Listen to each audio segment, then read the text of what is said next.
بسم اللہ الرحمن الرحیم نحمده ونصلی ونسلم علی رسولہ الکریم اما بعد۔ گرامی قدر سامعین حضرات محترم، آج ہم نے 9واں پارہ کا آخری پاؤ اور 10واں پارہ مکمل نماز تراویح میں سنا ہے۔ اللہ جل جلالہ ہمیں اس کے سننے پر بھی اجر عظیم نصیب فرمائیں، اور اللہ تبارک و تعالی ان آیات بینات کو سمجھ کر ان کے مطابق عمل کی بھی توفیق نصیب فرمائیں۔ اس سورت کا نام ہے سورۃ الانفال۔ انفال کا لفظی معنی ہے غنیمت کے مال۔ جب مجاہدین اللہ کے راستے میں جہاد کرتے ہیں تو کفار اور مشرکین پر فتح کی صورت میں ان کے اموال، مختلف انواع و اقسام کے مال، سواریاں وغیرہ جو ہاتھ آتے ہیں وہ غنیمتوں کے مال ہوتے ہیں، اور وہ پھر مجاہدین کے درمیان حصہ بحصہ تقسیم کیے جاتے ہیں۔ تو الانفال کا مطلب ہے غنیمت کے مال۔ اس سے پچھلی جو ہم نے صورت پڑھی اس میں اللہ رب العزت کی وحدانیت کا مسئلہ بیان ہوا، اور اللہ کی وحدانیت کا مسئلہ یہ اسلام کا بنیادی مسئلہ ہے۔ لا الہ الا اللہ پر اسلام کی بنیاد ہے۔ تو اب چاہیے یہ تھا کہ جب کفار لا الہ الا اللہ کی دعوت کو دبانا چاہتے ہیں، لا الہ الا اللہ کے خلاف پورا عالم کفر ایک ہو کر آ گیا ہے، تو فرمایا اب ایمان والوں کو چاہیے کہ وہ اللہ کے دین کی پہرے داری کریں، اللہ کے دین کی چوکیداری کریں، اور جہاد کے میدان میں تیار ہو کر نکلیں اللہ کے دین کے تحفظ کے لیے۔ اسی ضمن میں سب سے پہلے اس صورت کے اندر اللہ رب العزت نے جنگ بدر کا واقعہ بیان فرمایا ہے۔ اس صورت انفال کی آیت نمبر 9 کے اندر کہ رسول اللہ صلی اللہ علیہ وسلم کو پتہ چلا کہ مشرکین مکہ کا ایک تجارتی قافلہ یمن کو گیا ہے، ابو سفیان کی زیر امارت۔ ابو سفیان اس وقت تک رضی اللہ عنہ نہیں بنے تھے، ابھی ایمان نہیں لائے تھے، کفار کے سرداروں میں سے تھے اس وقت۔ تو یہ تجارتی قافلہ یمن کی منڈی میں گیا ہے، اور وہاں سے جتنا نفع ہوگا اس سے وہ اسلحہ اور ہتھیار خریدیں گے، اور پھر مدینہ پر وہ حملہ آور ہوں گے۔ آپ صلی اللہ علیہ وسلم کو یہ مخبری کے اعتبار سے خبر ملی۔ رسول اللہ صلی اللہ علیہ وسلم نے صحابہ کرام کو خفیہ طریقے سے تیار فرمایا، 313 جانثار ساتھ لیے، اور آپ صلی اللہ علیہ وسلم اس تجارتی قافلے کا راستہ روکنے کے لیے بدر کے میدان تک تشریف لے گئے۔ خیال جنگ کا تو تھا ہی نہیں کہ وہاں کوئی جنگ کی صورت ہوگی، بس تجارتی قافلہ روکیں گے، اور وہ جتنا مال کما کر لا رہے ہیں اور اسلام کے خلاف جو استعمال کرنا چاہتے ہیں وہ ہم انہی پہ پلٹ دیں گے، وہ انہی کے خلاف استعمال ہوگا۔ تو آپ صلی اللہ علیہ وسلم جب وہاں پہنچے، ادھر ابو سفیان کو کسی طریقے سے خبر ہو گئی کہ آپ صلی اللہ علیہ وسلم میرا راستہ روکنا چاہتے ہیں۔ اس نے تیز رفتار ایک گھڑ سوار مکہ دوڑایا، جس نے ابو جہل کو جا کر اطلاع کی۔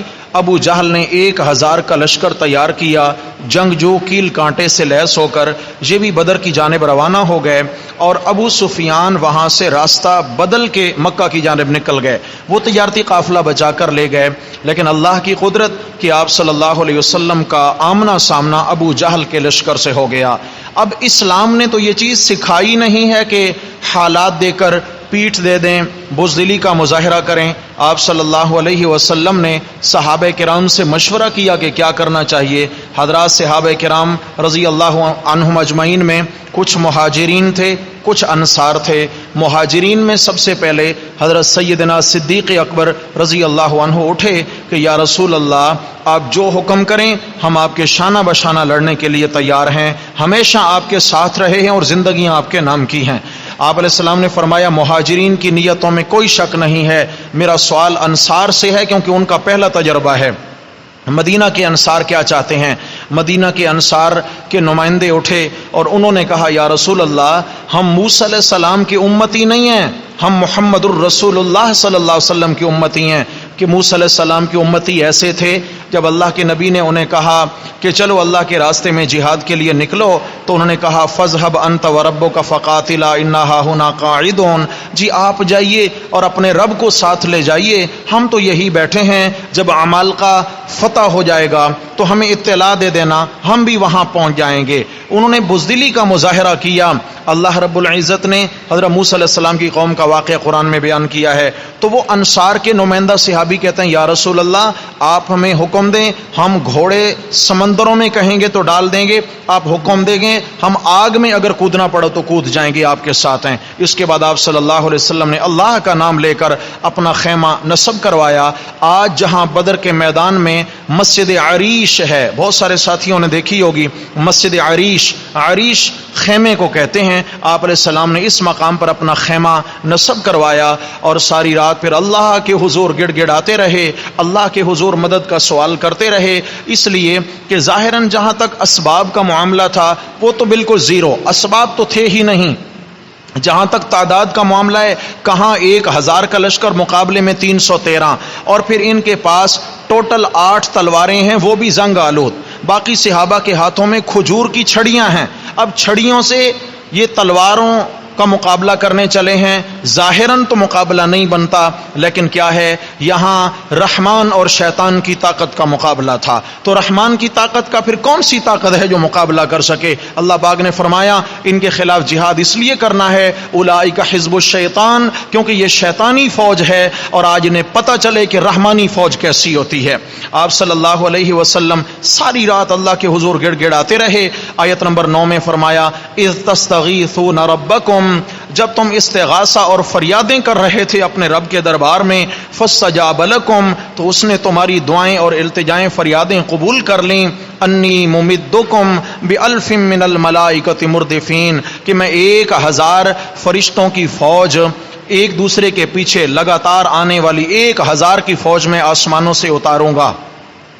وما جعلہ، اچھا جی مشرکین نے کہا کہ ہمارے 1000 ہیں، آپ علیہ الصلوۃ والسلام کو اللہ کی طرف سے خوشخبری ملی کہ گھبرائیے نہیں، میں آسمان سے 1000 کی فوج تیار کیے بیٹھا ہوں، جنگ شروع ہوگی اور وہ آسمانی فوج پہنچ جائے گی۔ کون؟ فرشتے۔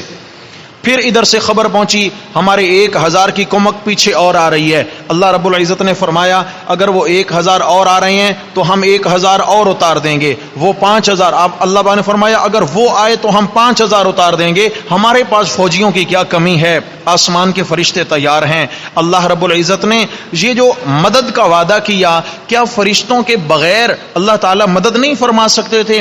فرشتوں کو کیوں اتارا؟ فرمایا وما جعلہ اللہ الا بشرا، یہ جو اللہ نے خوشخبری سنائی وَلِتَطْمَئِنَّ بِهِ قُلُوبُكُمْ، یہ سارا کچھ خوشخبری کے طور پہ تھا اور دلوں کے اطمینان کے طور پہ تھا، دل رکھنے کے لیے فرمایا ہم نے یہ بتا دیا، ورنہ قانون یہ ہے وَمَن نَّصْرُ إِلَّا مِنْ عِنْدِ اللَّهِ، اصل مدد کرنے والا کون ہے؟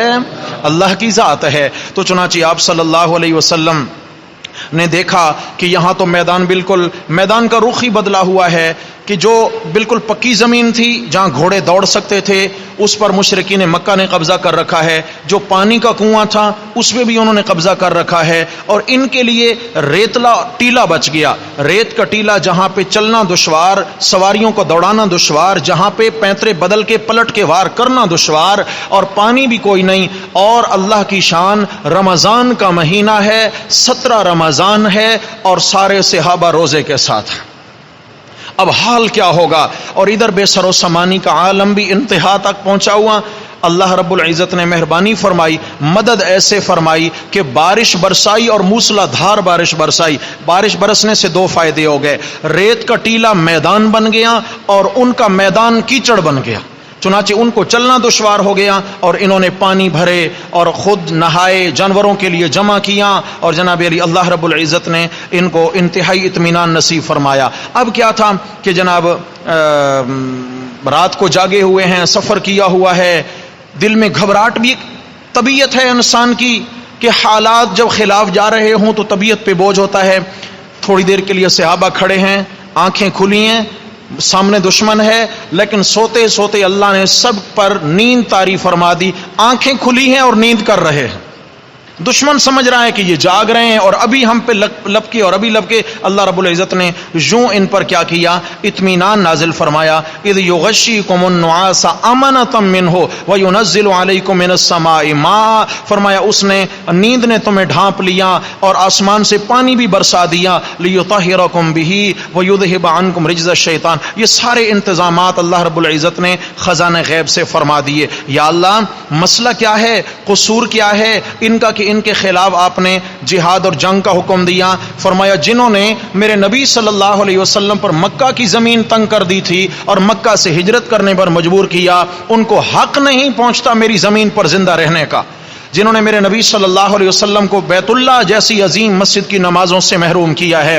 آپ صلی اللہ علیہ وسلم کی ہجرت کے حوالے سے اشارہ فرمایا آیت نمبر 30 میں وَإِذْ يَمْكُرُ بِكَ الَّذِينَ كَفَرُوا لِيُثْبِتُوكَ أَوْ يَقْتُلُوكَ أَوْ يُخْرِجُوكَ وَيَمْكُرُونَ وَيَمْكُرُ اللَّهُ وَاللَّهُ خَيْرُ الْمَاكِرِينَ. آپ صلی اللہ علیہ وسلم رات کے اندھیرے میں نکلے ہیں اپنے گھر سے حضرت ابو بکر صدیق رضی اللہ تعالیٰ عنہ کے گھر کی جانب کہ تمام مشرکین نے آپ علیہ السلام کے گھر کا گھیرا ڈالا ہوا ہے. اب وہ تیار بیٹھے ہیں کہ آپ علیہ السلام نکلیں گے اور ہم کام تمام کر دیں گے. نبی علیہ الصلوۃ والسلام سورہ یاسین کی آیت پڑھتے جا رہے ہیں وَجَعَلْنَا مِن بَيْنِ أَيْدِيهِمْ سَدًّا وَمِنْ خَلْفِهِمْ سَدًّا فَأَغْشَيْنَاهُمْ فَهُمْ لَا يُبْصِرُونَ. اور ایک کنکریوں کی مٹھی اٹھائی اور یوں جو پھینکی اللہ پاک نے تمام مشرکین کی آنکھوں میں ریت اور کنکریوں کے ذرات پہنچا دیے. وہ آنکھیں مل رہے ہیں، آپ علیہ السلام ان کے بیچوں بیچ سے ہو کر نکل گئے. میرے رب نے فرمایا وَمَا رَمَيْتَ إِذْ رَمَيْتَ وَلَكِنَّ اللَّهَ رَمَى. میرے پیغمبر پھینکی آپ نے ہے لیکن ان کے آنکھوں تک پہنچانے والا میں اللہ تھا. ہر ایک کو میں اللہ رب العزت نے اس وقت بے بس کر دیا تھا. اس کے بعد آگے فرمایا کہ جب انہوں نے آپ صلی اللہ تعالی علیہ وسلم کو بیت اللہ میں نہیں رہنے دیا اور بیت اللہ میں آپ علیہ الصلوۃ والسلام کو نمازوں اور عبادات سے محروم کیا، ان کو کیا حق پہنچتا ہے کہ یہ بیت اللہ کے متولی بنے؟ ہیں شرک کرنے والے، ہیں کفر کرنے والے، اور میں اللہ کے گھر کے متولی بنیں گے. آیت نمبر 34 کے اندر اللہ رب العزت نے فرمایا وَمَا لَهُمْ أَلَّا يُعَذِّبَهُمُ اللَّهُ وَهُمْ يَصُدُّونَ عَنِ الْمَسْجِدِ الْحَرَامِ. فرمایا کیا ہو گیا کہ اللہ ان کو عذاب نہ دے، کیا ہو گیا کہ اللہ انہیں تباہ نہ کرے، حالانکہ وہ ایسے ظالم ہیں کہ وہ مسجد الحرام سے روکتے ہیں. ہاں جی، مسجد الحرام جس میں ایک اکیلے نماز پڑھیں تو 1,00,000 نمازوں کا ثواب، جماعت سے نماز پڑھیں تو 27 لاکھ نمازوں کا ثواب. فرمایا ایسی عظیم مسجد سے میرے نبی کو روکتے ہیں. وما کانوا اولیاء، حالانکہ وہ اس کے متولی نہیں ہیں. کیا مطلب؟ ان کو حق نہیں پہنچتا کہ وہ میری مسجد سے روکیں. کیوں؟ ان اولیاءہ الا المتقون. مسجدوں کے متولی جو ہونے چاہیے وہ تقوی والے لوگ. کون سے؟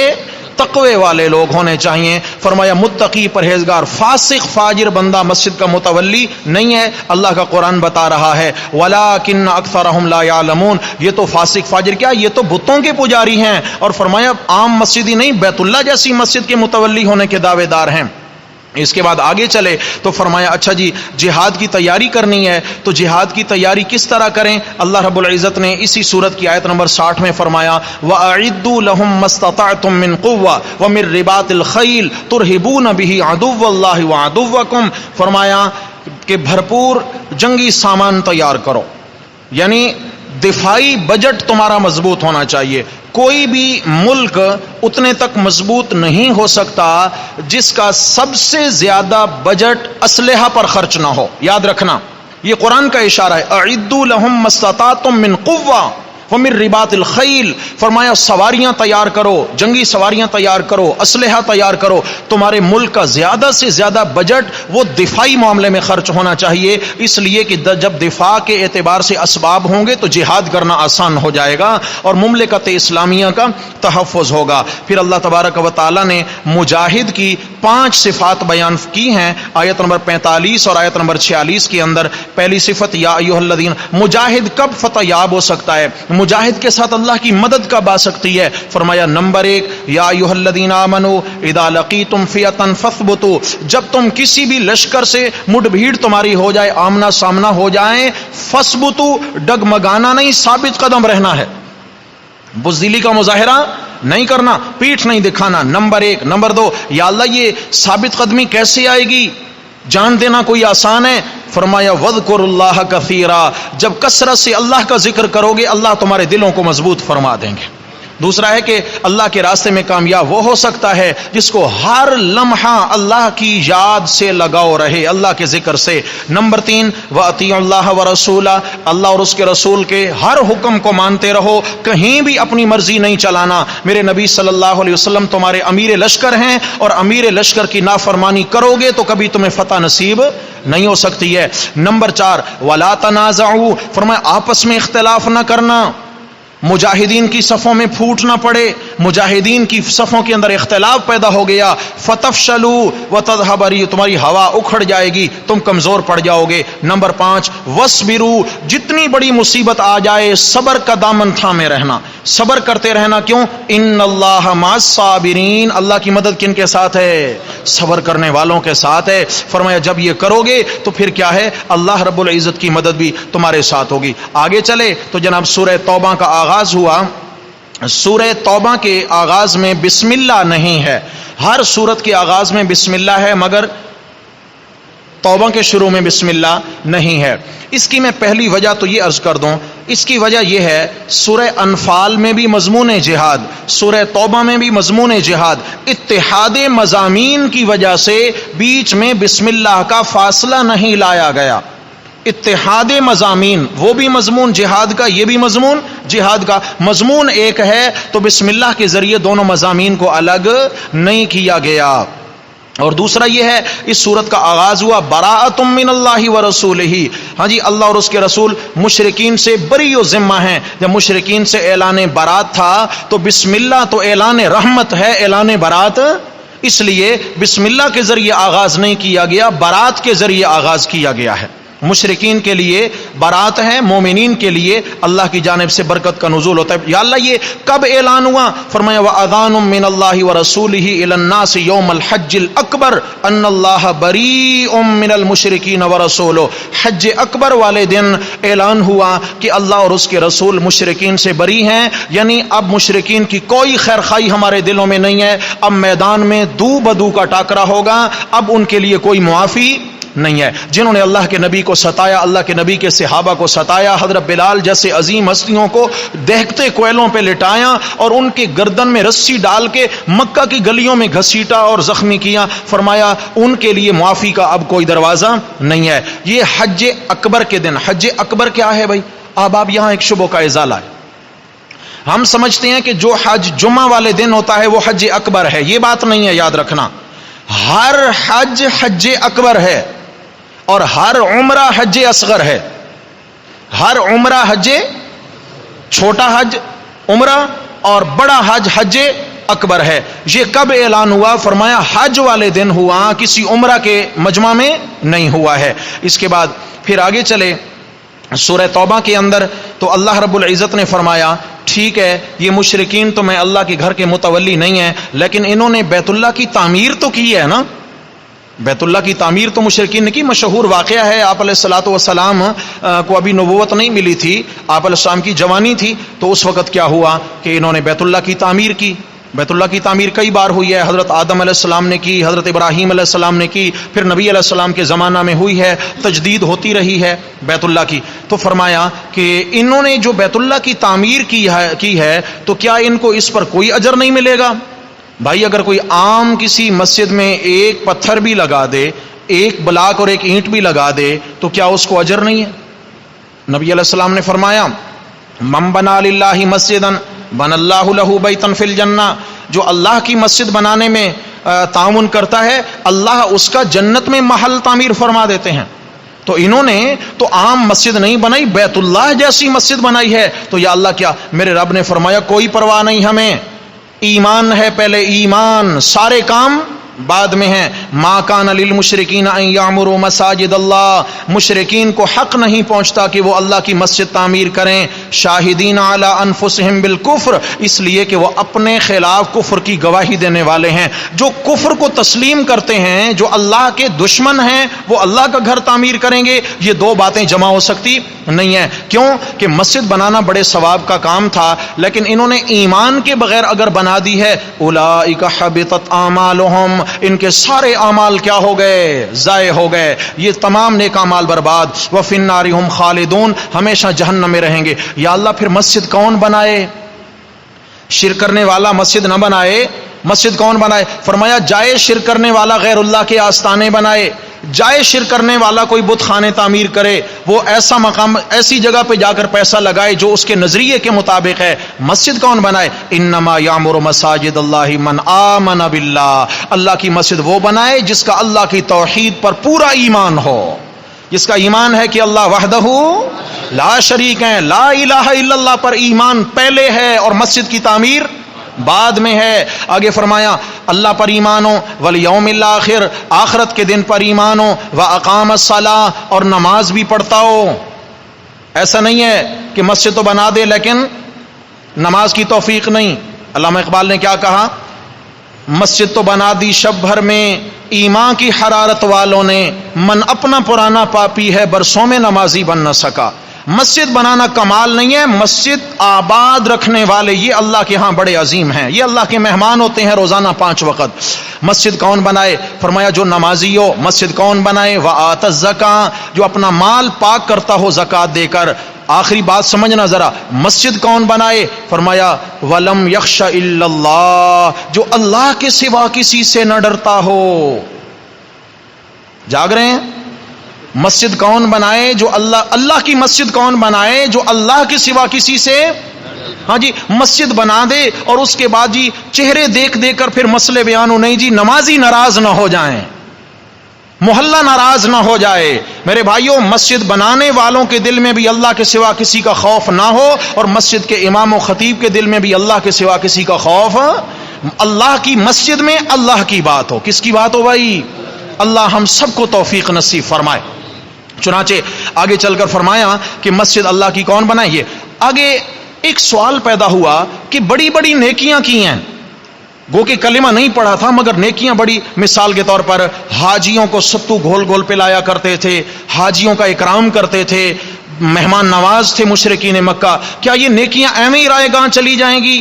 حضرت عباس رضی اللہ عنہ، حضرت علی رضی اللہ عنہ، یہ چچا بھتیجا ایک دن آپس میں بیٹھے ہیں۔ حضرت علی تو بچپن سے ایمان لے آئے اور حضرت عباس فتح مکہ کے موقع پر ایمان لائے۔ حضرت عباس میرے نبی کے چچا ہیں، دیر سے ایمان لائے لیکن اللہ نے قیمتی بنا دیا، بہت قیمتی۔ حضرت عباس رضی اللہ تعالیٰ عنہ نبی علیہ السلام کا دل سے اتنا ادب کیا کرتے تھے، اتنا ادب کے کمال درجے کا۔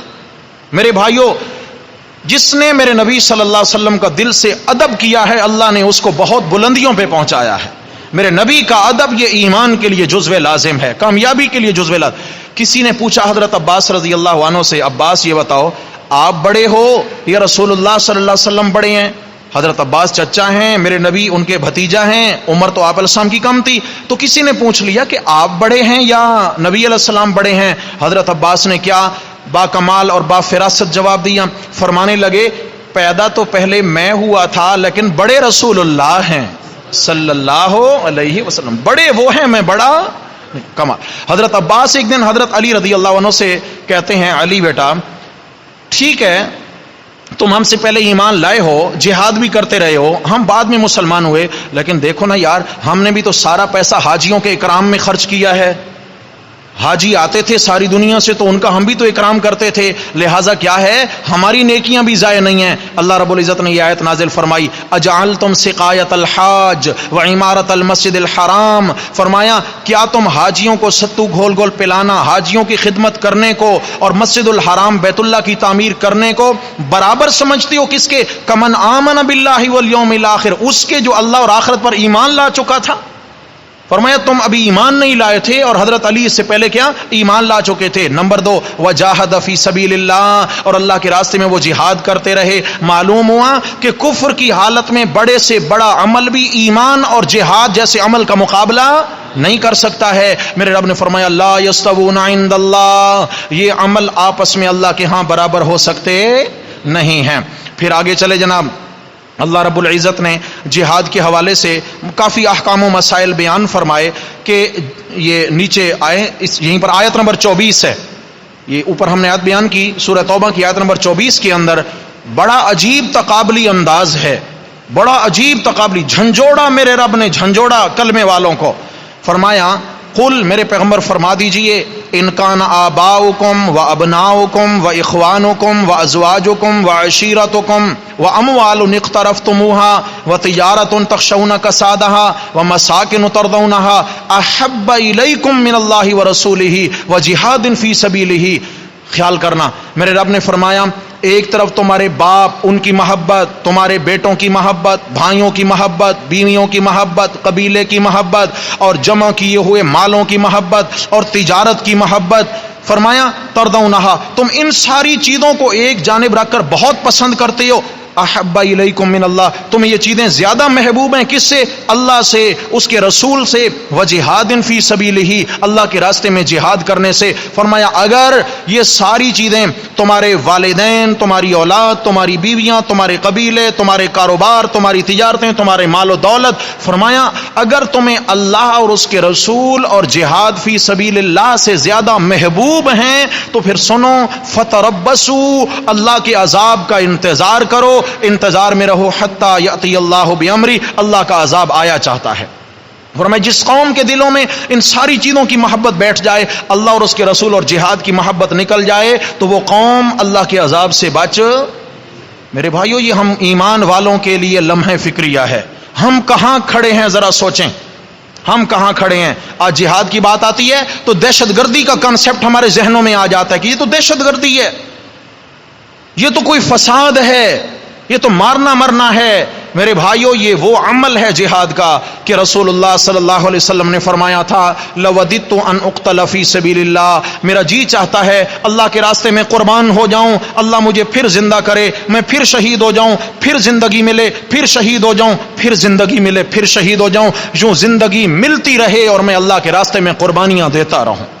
یہ رحمت للعالمین پیغمبر کی منشا، اللہ ہمیں ان کے نقش قدم پہ چلائیں.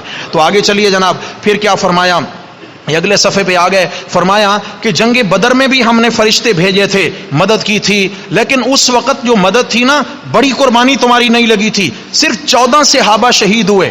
کتنے؟ 1000 ادھر ہیں، 313 ادھر ہیں. بے سر و سمانی کا عالم ہے، آسمان سے فرشتوں کی فوج اتر آئی ہے. اللہ تعالیٰ کبھی موقع نصیب فرمائے جب بدر کے میدان میں جانا تو یہ مسجد عریش ہے، روڈ جا رہا ہے، سامنے آپ یوں دیکھیں گے، اس رخ پہ سامنے دیکھیں گے جبل الملائکہ ہے، پہاڑ ہے جس کا نام کیا ہے؟ جبل الملائکہ. اوپر پتھر ہیں لیکن اوپر سے نیچے تک یوں ریت کی ڈھلوان ہے، نیچے ٹیلا ہے. اس ٹیلے پر مسلمانوں کی فوج تھی اور اس میدان میں مشرکین کی فوج تھی، اور فرشتے اسی جبل الملائکہ پہاڑ پہ اترتے تھے اور اوپر سے نیچے لگاتار آتے تھے. اور صحابہ کہتے ہیں کہ ہمارے سامنے سے کوئی دشمن جب گزرتا گھوڑے پر، وہ کیل کانٹے سے لیس ہوتا، زرق برق ہوتا لوہے کے لباس میں، زرہ میں، ہم کھجور کی چھڑی گھماتے تھے اور ان کی گردن ہمیں اڑتی ہوئی دکھائی دیتی تھی. آپ علیہ السلام نے فرمایا تم چھڑی گھماتے ہو لیکن آسمان میں کوئی فوج تلوار چلا کے کام تمام کر دیتی ہے. تو وہاں بھی اللہ کی مدد آئی. وہاں صرف 14 قربانیاں لگیں. کفار کے 70 سردار وہاں قتل ہوئے، 70 گرفتار ہوئے. کفر کی کمر اللہ نے توڑ کے رکھ دی، اس لیے کہ وہاں آتے ہی تم نے اللہ سے تعلق جوڑ لیا تھا، عاجزیاں کرنے لگے تھے، رو رو کر اللہ کے حضور تم مدد مانگنے لگے تھے. لیکن ایک اور موقع آیا، جنگ حنین کا. جنگ حنین کا، یہ حنین کی جنگ یہاں ہوئی ہے. عرفات سے پیچھے جائیں گے تو منا آئے گا، منا کی پہاڑیوں سے ہم پیچھے جائیں گے تو مسجد جعرانہ ہے، کہتے ہیں نا جہاں سے بڑا عمرہ ہوتا ہے. میں تذکرے کرتا رہتا ہوں، دعا کریں ہم سب کو اللہ اسی سال لے جائے. ڈھیلی آمین کر رہے ہیں بھائی، اللہ ہم سب کو لے جائیں اور اللہ رب العزت بس ہمیں وہیں کا کر دیں.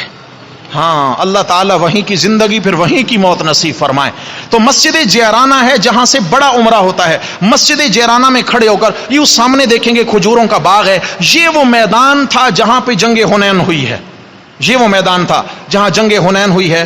اب یہاں کیا تھا، صحابہ ہزاروں کی تعداد میں تھے. یہاں پہنچے تو آپس میں کچھ صحابہ ڈسکس کرنے لگے، وہاں تو ہم 313 تھے اور ہم نے ان کو ناکو چنے چبوا دیے، یہاں تو ماشاءاللہ ہماری تعداد زیادہ ہے. اللہ رب العزت کو یہ جملے پسند نہ آئے. فرمایا نہیں غلطی ہو گئی، یوں نہیں کہنا چاہیے. تو یہاں پر دشمنوں نے حملہ کیا اور مسلمانوں نے بڑی قربانی دی، اتنا کہ ایک مرتبہ تو قدم اکھڑ گئے. پھر اللہ رب العزت نے کیا کیا؟ ثم انزل اللہ سکینتہ علی رسولہ وعلی المؤمنین وانزل جنودا لم تروها. پھر اللہ تعالیٰ نے سکون نازل کیا ایمان والوں پر، اپنے رسول پر، اور پھر ایک لشکر اتارا فرشتوں کا جو کسی کو دکھائی دیتا نہ تھا. فرمایا یہاں بھی کیا ہوا؟ لقد نصرکم اللہ، یہاں بھی اللہ نے تمہاری مدد فرمائی. کہاں؟ فی مواطن کثیرۃ، بہت ساری جگہوں میں. و یوم حنین، اور حنین والے دن بھی اللہ نے تمہاری کیا فرمائی؟ مدد فرمائی. پھر آگے احباب چلیے تو یہود و نصارہ کا تعارف کراتے ہوئے اللہ رب العزت، بلکہ ساتھ ہی پیچھے ایک اور آیت رہ گئی، یہاں آیت نمبر 28 کے اندر فرمایا کہ اب مکہ فتح ہو گیا. مکہ فتح جو ہی ہوا تھا تو اس کے بعد یہ جنگ حنین ہوئی. مکہ فتح ہو گیا. اس سے پہلے مشرکین کیا کرتے تھے؟ بیت اللہ میں انہوں نے 360 بت نصب کر رکھے تھے، ان کی عبادت ہوتی تھی. فرمایا اب بیت اللہ کو بتوں کی نجاست سے پاک کر دیا جائے، اور مشرکین جو ننگے آ کر طواف کرتے تھے ان کو بین کر دیا جائے. آج کے بعد حرم کے اندر کسی بھی مشرک کے داخلے کی اجازت نہیں ہے. اللہ کرے آج کے حکمرانوں کو بھی ہوش کے ناخن آ جائیں. آمین کہیں بھائی. میرے رب نے پھر کیا فرمایا؟ یا ایھا الذین آمنو، اے ایمان والو، انما المشرکون نجس، شرک کرنے والے ناپاک ہیں. کیا ہیں؟ نجس، ناپاک ہیں، اور میں اللہ کا گھر پاک ہے. فلا یقربوا المسجد الحرام بعد عامہم ھذا، فرمایا اس سال کے بعد کوئی شرک کرنے والا مسجد الحرام کے قریب سے بھی نہ گزرے.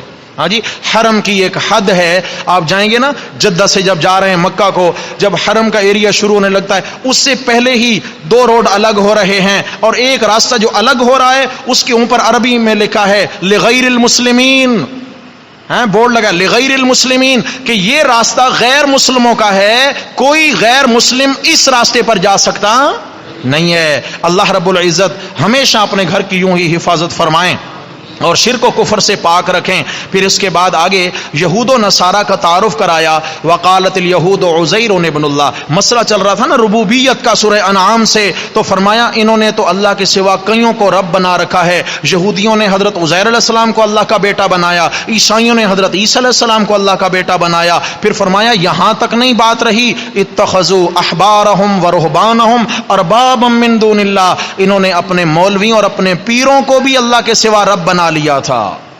مولویوں اور پیروں کو کیا بنایا؟ حضرت عدی ابن حاتم تائی مشہور ہیں، یہ عیسائی تھے. حاتم تائی عیسائی تھے، سخی تو تھے لیکن ایمان نہ لائے تو ان کی سخاوت کسی کام نہ آئی. ایمان ضروری ہے، بنیاد ہے میرے بھائی. ان کے بیٹے حضرت علی نہیں عدی رضی اللہ تعالیٰ عنہ، یہ ایمان لے آئے. تو جب یہ آیت نازل ہوئی آپ صلی اللہ علیہ وسلم نے پڑھ کر سنائی کہ عیسائیوں نے اپنے مولویوں اور پیروں کو کیا بنا لیا تھا؟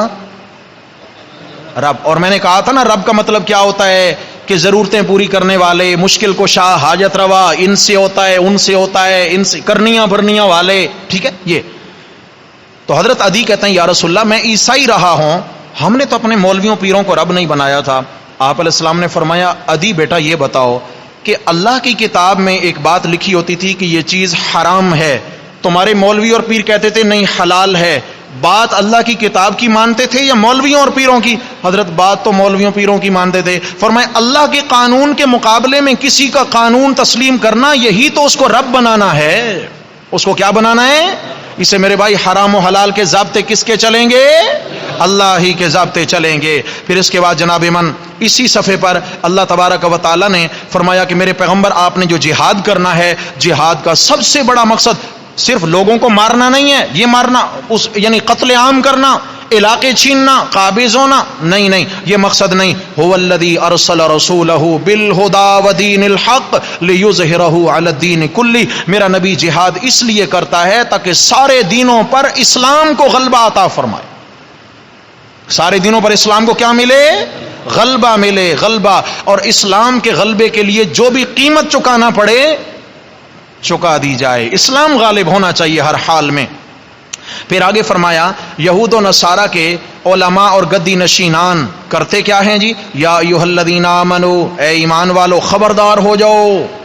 فرمایا یہود و نصارہ کے گدی نشینوں کا حال سنایا، اشارہ ہے کہ مسلمانوں تم بھی اپنے گدی نشینوں سے ہوشیار رہنا، صاحبزادگان سے ہوشیار رہنا۔ یا ایھا الذین آمنوا، اے ایمان والو، ان کثیرا من الاحبار والرہبان، بہت سارے علماء، بہت سارے گدی نشین پیر صاحبان، ان کی دو خرابیاں ہیں۔ نمبر ایک، لیأکلون اموال الناس بالباطل، ایک تو حرام طریقے سے لوگوں کا مال بٹورتے ہیں، مال پہ نظر ہوتی ہے، یہ رسم وہ رسم، یہ رواج، یہ بدعت، یہ طریقہ، یہ میلہ، یہ ٹھیلا، کیا ہے جناب، مختلف طریقوں سے لوگوں کا مال حاصل کرنا چاہتے ہیں۔ نمبر دو، وَيَصُدُّونَ عَن سَبِيلِ اللَّهِ، اور اللہ کے دین کے راستے سے روکتے ہیں۔ تو ایک سوال پیدا ہوتا ہے نا، یا اللہ مال کھاتے تھے تو کھاتے رہتے، یہ آپ کے دین سے کیوں روکتے ہیں؟ تو اشارہ کر دیا، اگر حق دین بیان کرنے لگیں تو نذرانے کون دے ہیں؟ حق مسئلہ بیان کریں تو پھر تو کیا ہے، پھر تو ممکن ہے پیٹ پہ پتھر ہی باندھنا پڑ جائیں، پھر تو فاقوں پہ فاقے آئیں۔ اس لیے دین سے روکیں گے تو بدعات جاری ہوں گی، دین سے روکیں گے تو نئے نئے طریقے ایجاد کر کے لوگوں کے مال حاصل کریں گے۔ پھر اس کے بعد اللہ رب العزت نے یہود کے علماء کے یہ احوال بیان فرمائے، فرمایا مال سے دل نہ لگاؤ بلکہ ایمان سے دل لگاؤ۔ دیکھو ابو بکر صدیق رضی اللہ تعالیٰ عنہ، مکہ میں ریشم کے کپڑے کی دکانیں ہیں، لیکن میرے نبی صلی اللہ علیہ وسلم کے اشارے پر اپنا سب کچھ قربان کر دیا۔ اللہ رب العزت نے یہاں ہجرت کے موقع پر آپ علیہ الصلوۃ والسلام کا جہاں ذکر کیا، صدیق اکبر کا ذکر بھی کیا۔ الا تنصروا، فرمایا اگر تم میرے نبی کی مدد نہیں کرو گے، فقد نصرہ اللہ، تو اس کی اللہ نے مدد فرما دی ہے۔ کب؟ اذ اخرجہ الذین کفروا ثانی اثنین، جب کافروں نے ان کو نکال دیا تھا، دو میں سے دوسرے تھے، ایک محمد کریم، ایک حضرت صدیق اکبر، یہ دو ہستیاں ایک ساتھ ہیں، دونوں یار جا رہے ہیں۔ اذ ہما فی الغار، جب یہ جا بیٹھے غار ثور کے اندر، اذ یقول لصاحبہ، دشمن ڈھونڈتے ڈھونڈتے غار کے دروازے تک آ پہنچے۔ حضرت صدیق اکبر کہتے ہیں یا رسول اللہ، اگر انہوں نے نیچے جھک کر دیکھا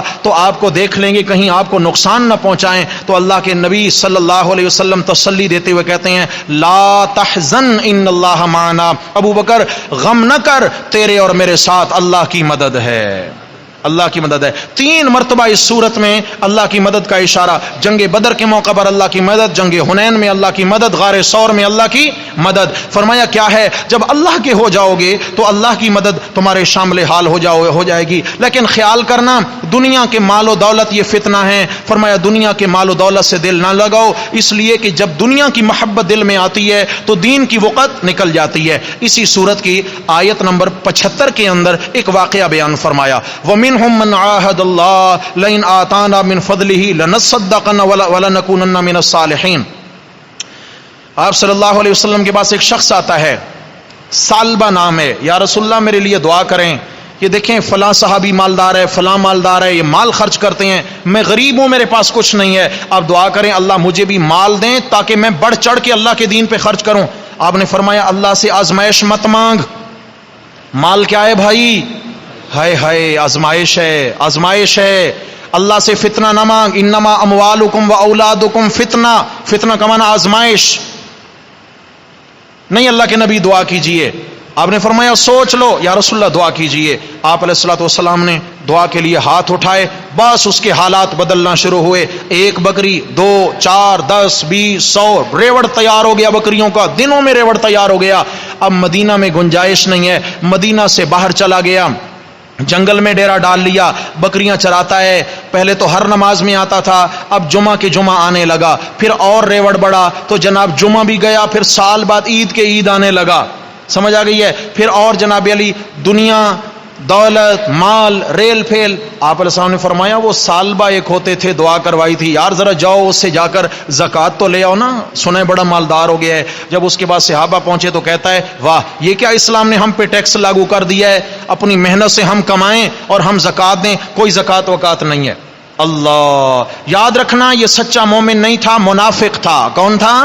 منافق۔ ورنہ جس کی تربیت میرے نبی صلی اللہ علیہ وسلم نے کی ہو اور اس کا دل بدل چکا ہو تو وہ کبھی گمراہ ہو سکتا نہیں ہے۔ سالبہ کی یہ بات نبی علیہ السلام کو پہنچی، آپ صلی اللہ علیہ وسلم نے فرمایا ٹھیک ہے پھر یہ بات تو یہ صحیح۔ پیچھے اس کے دل میں خوف آیا کہ میں نے کیا کر لیا، تو وہ قیمتی مال، بکریاں، اونٹ وغیرہ لے کر اللہ کے نبی کی خدمت میں پہنچا۔ آپ نے فرمایا اللہ نے تیرا مال قبول کرنے سے ہمیں منع کر دیا ہے، بس اب دروازہ بند ہو گیا، روتا دھوتا واپس چلا گیا۔ حضرت صدیق اکبر کے زمانے میں آیا، فرمایا جب اللہ کے نبی نے مال تیرے منہ پہ مار دیا، ہم کون ہوتے ہیں قبول کرنے والے، لے جا اپنا مال، تجھے مبارک ہو۔ حضرت عمر کے زمانے میں آیا، مردود ٹھہرا۔ حضرت عثمان کے زمانے میں بالآخر کفر پہ موت واقع ہو گئی۔ تو میرے بھائیوں، مال سے دل نہیں لگانا، مال سے ضروریات تو پوری کرنی ہے۔ چنانچہ یہاں پر اللہ رب العزت نے پھر اگلے صفحے پر آیت نمبر 80 کے اندر ایک مال و دولت کے پجاری کا انجام بیان کیا ہے۔ عبداللہ بن ابی بن سلول رئیس المنافقین تھا، مدینہ کا سردار تھا۔ آپ علیہ السلام سے پہلے وہاں کی باغ ڈور اس کے ہاتھ میں تھی۔ رسول اللہ صلی اللہ علیہ وسلم جب ہجرت کر کے تشریف لائے تو عبداللہ بن ابی دن رات منصوبے بناتا ہے اللہ کے نبی کے خلاف۔ یہ لوگ آپ علیہ السلام کے ہاتھ پہ مسلمان ہوتے جا رہے ہیں، اندر سے یہودی تھا لیکن چاروں ناچار اس نے کلمہ پڑھا، چھپ کے رہنے کے لیے منافقت کی چادر اوڑھی اور جناب علی منصوبے بناتا رہا۔ جب اس کی موت واقع ہوئی، آپ علیہ الصلوۃ والسلام کو آ کر اس کے بیٹے نے اطلاع دی۔ مزے کی بات ہے، باپ کا نام بھی عبداللہ، بیٹے کا نام بھی عبداللہ۔ باپ رئیس المنافقین ہے اور بیٹا جو ہے مخلص صحابی ہے میرے نبی کا، سبحان اللہ، مخلص، اللہ چاہے تو زندوں میں سے مردہ، مردوں میں سے زندہ پیدا فرما دے۔ عبداللہ بیٹا آئے، یا رسول اللہ میرا منافق باپ فوت ہو گیا ہے، اپنا کرتا مبارک عنایت فرما دیں تاکہ اسے کفن پہنا دیا جائے، ہو سکتا ہے آپ کے لباس مبارک کی برکت سے اللہ گناہ معاف فرما دیں، اوپر سے رحمت آ جائے، اور خود تشریف بھی لائیے، آپ جنازہ بھی پڑھائیے۔ آپ علیہ الصلوۃ والسلام نے اپنا کرتا مبارک اتار کر دیا۔ میرے بھائیوں، آج لوگ جاتے ہیں وہاں سے کفن خرید کر زمزم کے پانی سے دھو کر لے آتے ہیں کہ بابرکت ہو جائے گا۔ ایمان سے بتائیں، میرے نبی صلی اللہ علیہ وسلم کے بدن سے جو لباس مس ہو گیا اس سے زیادہ برکت والا کوئی کفن ہو سکتا ہے؟ آپ علیہ السلام نے وہ کفن کے طور پر اپنا لباس اتار کے دیا، جا کے پہنا دیا، اور آپ علیہ السلام تشریف لے گئے۔ عبداللہ ابن ابی کا منہ کھولا، اپنا لعاب دہن مبارک اس کے منہ میں ڈالا کہ اندر سے بھی اللہ کی رحمت آ جائے۔ پھر آپ علیہ السلام نماز جنازہ کے لیے تیار ہوئے۔ میرے نبی صلی اللہ علیہ وسلم پر یہ قرآن کی آیت نازل ہوئی، استغفر لہم او لا تستغفر لہم، میرے محبوب آپ ان کے لیے مغفرت کی دعا کریں یا نہ کریں، ان تستغفر لہم 70 مرتاً، اگر 70 بار بھی ان کے لیے مغفرت کی دعا کریں، لن یغفر اللہ لہم، میں اللہ نے ان کو بخشنا نہیں ہے۔ معلوم یہ ہوا کہ اگر نبی کا کرتا بھی پہنا دیا جائے، زمزم سے دھلا ہوا کفن تو دور کی بات ہے، نبی صلی اللہ علیہ وسلم جنازہ بھی پڑھا دیں، اگر ایمان دل سے قبول نہیں کیا تو رحمت کے دروازے کھلتے نہیں۔ اسے ایمان ضروری ہے، اور ایمان دل میں ہوتا ہے، اور دل پہ نظر کس کی ہے؟ اللہ کی نظر ہوتی ہے دل پر۔ اس لیے فرمایا مال فتنہ ہے، مال کی محبت میں کبھی بھی اپنی آخرت داؤ پہ نہ لگانا، جہاد کے لیے تیار رہو، جان مال قربان کرنے کے لیے۔ یا اللہ ہم جانا تو چاہتے ہیں لیکن معذور ہیں۔ کئی لوگ ایسے تھے، معذور تھے، بیمار تھے، لاچار تھے، یا اللہ کیا ہر ایک کے لیے حکم ہے؟ فرمایا نہیں، لیس علی الضعفاء ولا علی المرضى ولا علی الذین لا یجدون ما ينفقون حرج اذا نصحوا للہ ورسولہ۔ فرمایا جو مخلص ہیں نا، دل سے مومن ہیں، اگر وہ مریض ہیں، کمزور ہیں، ضعیف ہیں، لاچار ہیں، معذور ہیں، فرمایا ان کو معافی ہے، وہ جہاد کے لیے نہ جائیں، لیکن جو صحیح سلامت ہیں ان کو گھر بیٹھنے کی اجازت۔ جب جہاد فرض ہو جائے تو صحیح سلامت مردوں کو گھر بیٹھنے کی اجازت نہیں ہے۔ یہاں تک احکام جہاد بیان ہوئے، آگے 11واں پارہ شروع ہوگا، ابھی سورہ توبہ چلے گی، اس میں اور جہاد کے احکامات چلیں گے، انشاءاللہ ہم کل کے سبق میں پڑھیں گے۔ اقول قولی ھذا استغفر اللہ واتوب الیہ۔